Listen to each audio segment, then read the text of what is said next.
But go ahead and get logged into your breakout rooms. And while you guys are doing that, just type in the chat box and tell me one fun thing from this weekend. Hey there, my name is Brandon Campbell and I'm the instructional facilitator for Fuquay Verena Middle School.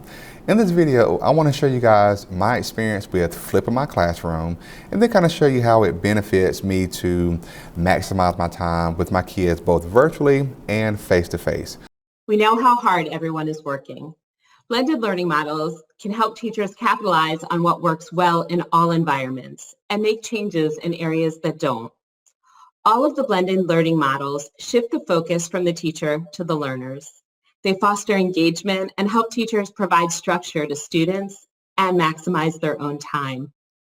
Students spend more time engaged in deeper learning, and teachers are not trying to get the whole class to pay attention and stay on task in a Google Meet. Blended learning models also provide differentiation for students and teachers. Embedding learner agency into synchronous and asynchronous activities gives students some control over their own learning. By design, this is more engaging to learners and helps to build self-advocacy and responsibility. When we talk about blended learning, we're talking about three models or a combination of three models. They include flipped instruction, station rotations, and individual rotations. Which models get implemented starts with taking a look at the curriculum needing to be delivered and choosing the one that fits best with the content, the class environment, and the time you have to teach. So flipped instruction does just that. It takes what we might consider a traditional classroom teaching and it flips it around. Flipped instruction replaces direct instruction with an interactive learning environment. The teacher becomes the facilitator and guides students as they investigate, apply concepts, and engage with the content. In this model, students might access a lesson recording that a teacher recorded independently, and in turn, the teacher would use direct teaching time for small group work like remediation, enrichment, hands-on tasks, assessment, deeper discussions, or even relationship building. A flipped model in no way replaces a teacher, but instead it frees up the teacher to tailor instruction to smaller groups of students in ways specific to each learning group. Station rotations involve students working in groups, which can be collaborative, independent, or teacher-led. Students might visit one rotation per day or several rotations in smaller time increments during one class period. The rotation design depends on the content being delivered and how it fits in with the teacher's plans, class size, the time frame within to work. It's completely customizable. Individual rotations offer student agency and possibly a menu of task options to complete. Individual rotations come in two forms, playlists and pathways. Pathways allow for voice and choice in the tasks that lead to mastery. And playlists are similar, but often the choice is the order in which the student gets to complete the task, even though they may need to complete all of them. While both are similar, they can both be crafted to meet the learning needs of learners at different levels and for those with talents in different learning modalities. While each of these models can operate separately, they often naturally intertwine. Like, for example, a flipped lesson can be a station rotation and a flipped lesson can precede an individual playlist. Individual rotations can be one of the stations that students rotate through as well. I recently started flipping my classroom. So what that incorporates is me recording part of the lesson video a day ahead of time, like I push it out to them a day ahead of time. And then the following day, I'm able to kind of briefly recap that and then continue to finish that video or finish that lesson. So for example, this is my lesson 8 video and I was able to deploy this. It's a 16-minute video. I was able to deploy this Friday after their assessment. So you guys know that most assessment days, if you don't have something pre-planned ahead of time, then that entire day is wasted on a test. Whereas when I flip my classroom, I can say, all right, today we're doing our assessment. Once you're done, log in and watch your lesson 8 flipped video. So there, they got a chance to log in, and then when we came in today, we were able to finish up the rest of lesson 8. But when I flipped this classroom, it just made it so much easier to plan out my week and I actually feel more secure in how my plans are flowing for the entire week. But again, just flipping my classroom, it gives my kids the autonomy to log in and preview that material before they come to me the next day. With flipped lessons, all students receive the instruction the same way the first time. But because of the nature of flipped learning models, the teacher can become free to meet with students in more individualized ways. It makes face-to-face learning more active and student-centered. It frees the teacher up to work with individuals or small groups. It gives students more chances to ask questions and receive targeted instructions in areas they need, not those that the teacher thinks most kids need. Additionally, having archived lessons available, students can take the time they need to process and practice the content by being able to pause and rewatch lesson content in ways that's not possible during direct whole class instruction. This releases the teacher from having to stop a dynamic lesson flow for students who may enter late or to catch students up during class time when they're absent. It also gifts time for teachers to spend face-to-face time with students building relationships, remediating, enriching, assessing, or providing feedback individually or more likely in small groups. I really focus on doing the infrastructure on the front end and pre-recording the video on the front end, and it really helps me to meet my kids when they're here and we're doing our independent work. I'm able to say, Charlie, how did you understand today's work? I get a chance to give him some one-on-one feedback while my kids are still going through their playlist. So some students may have struggled with lesson 4. So this student can be working on lesson 4. Another student can go back through the practice problems for lesson 6, while at the same time I'm talking and working with the student in my face-to-face or in a breakout room on Google Meet. The time spent creating flipped or other blended learning lessons is made up during instruction time. Flipped lessons can be sent to absent students, watched multiple times by students who need to review material again, and be saved to use in the future.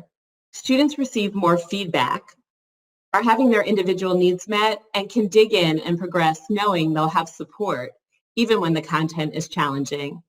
This model allows the teacher to spend less time reteaching and keeping students on task, and can be really liberating for teachers.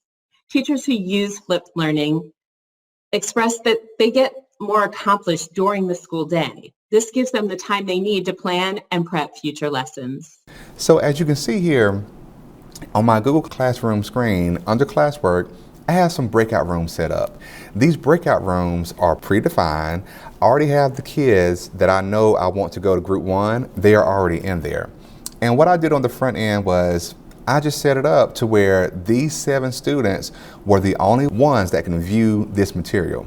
So I have the video meet, I have the Jamboard that they collaborate on, I also have a notebook that they could take notes in if they need to, and then also the Desmos graphing calculator. Now, each one of these kids, they know what their role is for that group. So that's time that I don't have to say, all right, well, Bella, I want you to do this. Zoe, I want you to do that. It's already predefined, and they know once they log in what their group role is. And again, I have 3 different groups, and only group 1 students can see group 1. They can't see 2 or 3. As Mr. Campbell explained, using a learning management system, whether it be Google Classroom or Canvas, it's the perfect way to deliver and organize everything students will need and assigning their roles. Everything the students need, directions, content, protocols, support materials, they're all right there for them. In the example Mr. Campbell showed us, it becomes obvious that he's already invested time in teaching his students ahead of time those crucial protocols and routines that are important for making class working time efficient. Students already know not only what they need to do, but how to do it. And it's on display for them to reference in their learning management system. An investment in teaching those routines early is a return on productive class flow later. Now, recently, I just started using these playlists, and the playlist, if I go here, the playlist is just a series of extra videos, extra notes, extra practice problems that my kids can go through for each lesson that we're dealing with.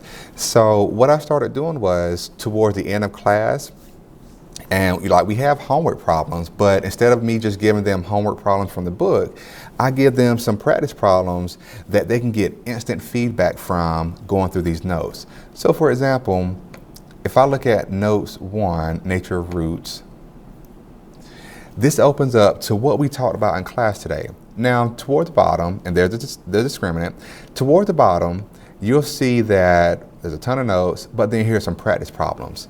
So instead of me giving them 5 homework problems from our book, I say, here, go here and do A through E, and let's see how you guys do with that. So they're going through A, they plug in B squared minus 4AC, and then they check. They get to instantly see whether or not they're correct, and if they got it incorrect, they get to see the feedback on what happened. My kids have, they've informed me that they really enjoy this because it's instant feedback. Instead of them doing some practice problems, perhaps doing them incorrectly, and then waiting another 24 hours to come to class just so I can tell them that they did it incorrectly, here they have instant feedback. And this material, it's located under our CMAP. So when I went here for Math 2, we have some unit overview documents. And here we're given all of these additional resources. It's the same thing with Open Up. If you go in there, or anything, I know for Math and ELA, there's a ton of stuff on there. But like, all of these resources are incorporated into my playlist, and the kids get to choose what else they can work on. The way Mr. Campbell paired his flipped instruction with playlists is a brilliant way to scaffold the content provided in the flipped lesson. Students can easily access graphic organizers, practice problems, and optional review material during class, as well as asynchronously, where and when it's most convenient to them. Playlists allow students to choose when and the order in which they complete activities. This is really beneficial when there are certain tasks or specific assignments that students must complete. It allows for choice in how they go about completing them.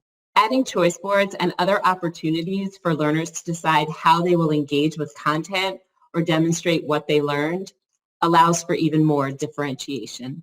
I hope this was helpful for you guys. Keep up the good work, stay happy, stay positive. Getting started can feel overwhelming, but think about how much time you're spending getting all of your students on task and trying to jump through hoops to make sure everyone is engaged. Using resources that are linked to the curriculum and finding the model that best matches the learning objectives is the place to start. Often we want to try a model, so we try and fit our lesson into a specific blended learning model. Flip your thinking.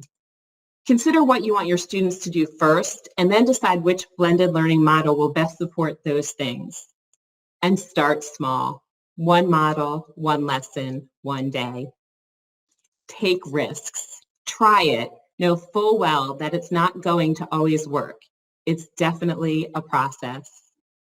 And students are not going to be 100% engaged and successful without first building relationships with both you and each other, and without practice. Don't give up. Try it again. Stick with it and reach out to others, other teachers, the digital learning coordinators. There are definitely people who want to plan or talk through challenges. There are options and people are here for support.